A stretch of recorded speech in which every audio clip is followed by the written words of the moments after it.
Hai semua, jadi kali ini aku akan memenuhi request kalian untuk buat tutorial edit video aku dan tutorial edit thumbnail aku. Kalau kalian penasaran, tonton sampai habis ya. Happy watching!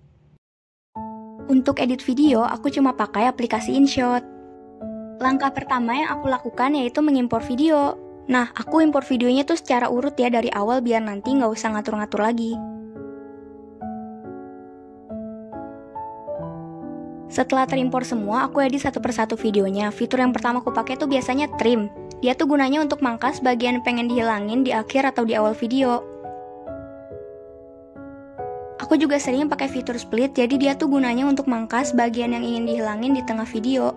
Oh ya, ini aku cuma utak-atik 1 atau 2 klip aja, karena kalau semua klip takutnya kepanjangan durasinya.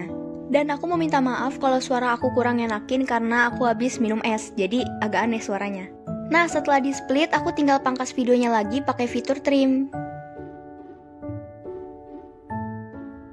Terus aku juga pakai fitur speed untuk ngatur kecepatan. Biasanya aku itu ngatur sampai 100, nggak bercanda.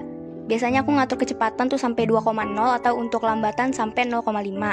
Tapi kalau mau time lapse, aku atur sampai 10 kecepatannya.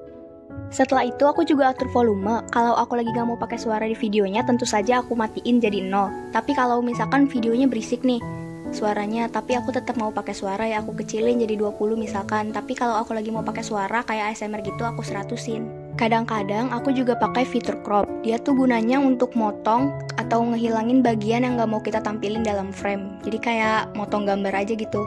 Nah, di sini tuh aku atur dulu jadi 16:9 karena sesuai ukuran YouTube, jadi biar nanti nggak acak-acakan. Kemudian aku gunain fitur filter yang paling ngebantu banget untuk ngebuat video aku kelihatan bagus dan menarik. Di sini aku paling sering pakai filter Skin 02. Dia tuh warnanya kayak oranye kecoklatan, pokoknya kayak warna kulit. Kalau warnanya terlalu jelas, aku kurangin opacity-nya. Selain itu, aku juga sering manfaatin fitur adjust. Dia tuh gunanya untuk nyesuaiin kecerahan, kontras, saturasi, temperatur, dan lain-lain. Nah, yang paling ngebantu tuh kecerahan, karena kalau videonya gelap bisa diterangin. Terus untuk kontras, biasanya aku kurangin biar menimbulkan kesan pucat gitu. Dan untuk temperatur, aku tambahin biar menimbulkan kesan warm. Untuk saturasi, biasanya aku tambahin jadi 5 biar warnanya lebih jelas. Terus kalau misalkan videonya ngeblur nih atau kurang jernih, aku pakai fitur ketajaman. Jadi biar kelihatannya lebih jelas juga. Kadang-kadang aku juga pakai fitur efek dan biasanya aku pakai convex karena dia tuh ada pelangi-pelanginya, jadi kayak estetik gitu. Selesai ngedit satu persatu videonya, aku nambahin teks. Ini sebagai contoh aja ya. Nah, biasanya font-font itu aku dapat dari dafont.com dan dia tuh bisa diimpor ke InShot. Dan tentu saja kita bisa nyesuaiin warna teksnya, ada banyak. Sama bisa pakai border dan shadow atau bayangan, jadi nanti di teksnya kayak ada bayangannya gitu. Terus bisa nambahin label atau background untuk teksnya, juga ngatur opacity. Selain itu, bisa juga nyesuaiin kerenggangan teksnya, ukuran teksnya, atau kerenggangan antar baris. Dan terakhir, kita juga bisa manfaatin fitur transisi atau kemunculan teks tersebut. Bisa muter-muter, terus bisa deg-degan kayak jantung juga.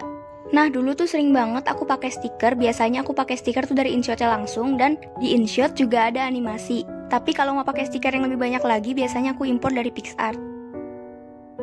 Setelah itu pilih all photos, terus pilih background dan pilih background yang catur karena itu formatnya PNG. Jadi kayak transparan gitu. Habis itu pilih stiker, dan di stiker itu tinggal pilih aja mau pakai yang mana. Sebagai contoh aku pilih stiker yang Among Us ini. Nah, habis itu tinggal sesuaiin aja ukuran sama posisinya.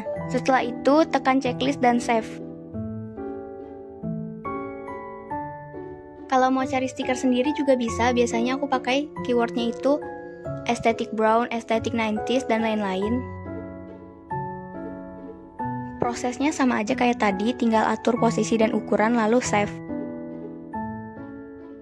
Lalu balik lagi ke InShot dan pilih stiker, lalu pilih icon gambar dan tambah. Nanti tinggal impor aja dari galeri. Setelah terimpor, tinggal atur ukuran dan posisinya aja yang pas di video. Dulu juga aku sering nambahin background. Background itu ada background polos, bisa langsung dari InShot-nya atau bisa ngambil dari Pinterest. Habis itu tinggal sesuaiin aja ukuran sama posisinya. Kalau mau nambahin stiker di pinggir background juga bisa, langkah-langkahnya sama aja kayak tadi. Setelah itu aku gunain fitur audio atau musik. Di sini kita bisa milih efek-efek suara, banyak banget pilihannya. Dan kita juga bisa voice over kayak gini. Untuk background musik bisa ambil dari InShot langsung atau dari audio yang udah di-download. Kalau udah selesai ngeditnya, tinggal save aja dan bisa milih kualitasnya mau berapa. Untuk yang di thumbnail, aku pakai 3 aplikasi yaitu PicsArt, Fonto, dan Lightroom. HP aku sebenarnya Oppo, tapi nggak tahu kenapa itu tulisannya Lightroom for Samsung. Nah, di PicsArt ini aku manfaatin fitur collage karena biasanya di thumbnail aku itu collage 4. Sebenarnya yang ribet itu cara ngambil fotonya ya, bukan cara ngedit thumbnailnya. Aku pun mengakui untuk mendapatkan foto yang bagus itu butuh perjuangan. Oh ya, di sini kita bisa atur tata letaknya, terus atur ukurannya jadi 16:9, dan aku juga ngilangin bordernya. Aku juga nyesuaiin filter di satu persatu fotonya biar kelihatan cocok dan menarik. Habis itu tinggal di save deh. Setelah itu aku buka Lightroom untuk nambahin preset. Aku dapat formula semua preset ini dari Twitter, cuma aku lupa dari mana. Kalau kalian penasaran, kalian bisa cari aja tutorialnya di YouTube. Dan aku pilih preset Golden Hour. Setelah itu aku pilih Save to Device. Kemudian aku buka aplikasi Fonto untuk nambahin teks. Dan aku mau import foto yang tadi udah di collage sama dikasih preset. Setelah itu pilih tanda pensil yang ada di atas dan ketikkan teks sesuai keinginan. Karena menurutku font yang tadi kurang cocok, jadi aku mau ubah dulu. Oh iya, aku dapat semua font ini dari dafont.com, tapi juga ada bawaan dari aplikasi Fontonya. Setelah itu tinggal atur warna, ukuran, dan posisi sesuai keinginan. Di sini juga bisa nambahin border dan shadow.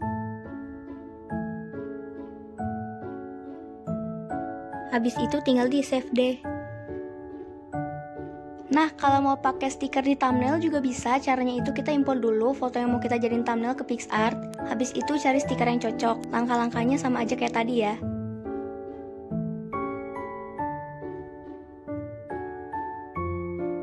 Terakhir tinggal save aja. Oke, jadi sekian video tutorial dari aku. Semoga bermanfaat ya. Terima kasih udah nonton. Sampai jumpa di videoku selanjutnya.